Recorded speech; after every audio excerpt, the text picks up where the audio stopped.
Alright guys, now that we are finally done designing everything, what we can do is we can start adding the brains to our program. Now, before we get started with any of that, you guys need to follow these rules. First rule of Fragment Club. Fragments do not talk directly to one another. Second rule of Fragment Club. Fragments do not talk directly to one another. Okay, you got that? These fragments are never going to communicate directly to one another.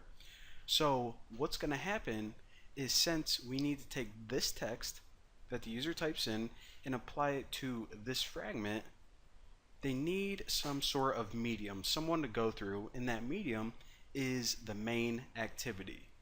So what's going to happen whenever the user types in text and presses this button is it's going to say, hey yo, activity. The user just clicked my button and the activity is going to say, okay, let me get that text. Cool, got it. Hey yo, yeah, I'm activity. Yeah, bottom fragment, I'm going to need you to change your text to whatever I tell you to. So that's pretty much what's going to happen. This fragment, or this button rather, is going to wait to be clicked, and when it gets clicked, it's going to tell the activity about it, and then the activity is going to tell this fragment about it. So again, remember those rules. Fragments are never ever allowed to talk directly to one another. Sweet. So let's go ahead and first set up the listener for this button click. So in top section fragment right there, let's go ahead and import three more things. Of course, we need to import android.app.activity, and this is just so it can talk to that main activity. Now the next thing we need to do is just import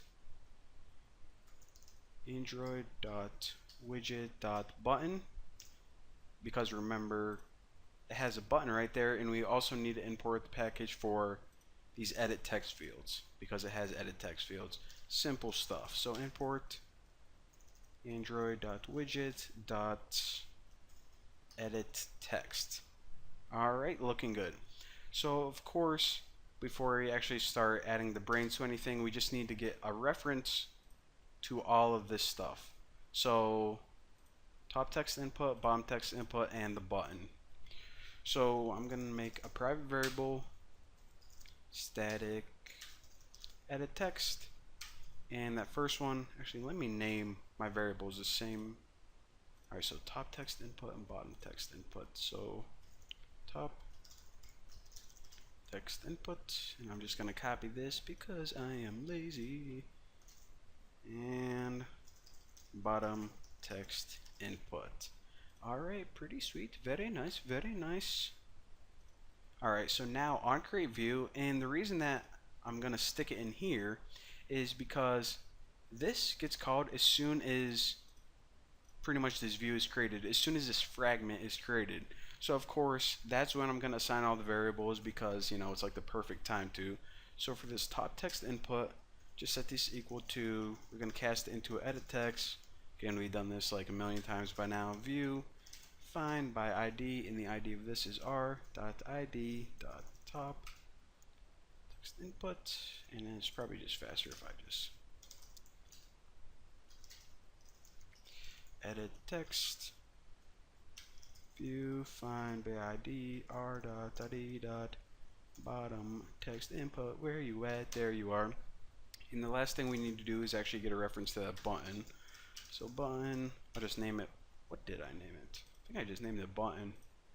Alright, so this equals, of course, it's going to be typecasted into a button.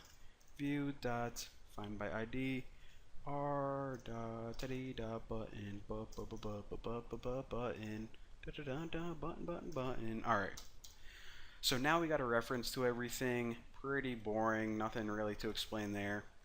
Alright, so what we need to do now is we need to set up a listener on that button. So this button is pretty much just going to be chilling there waiting for something to happen.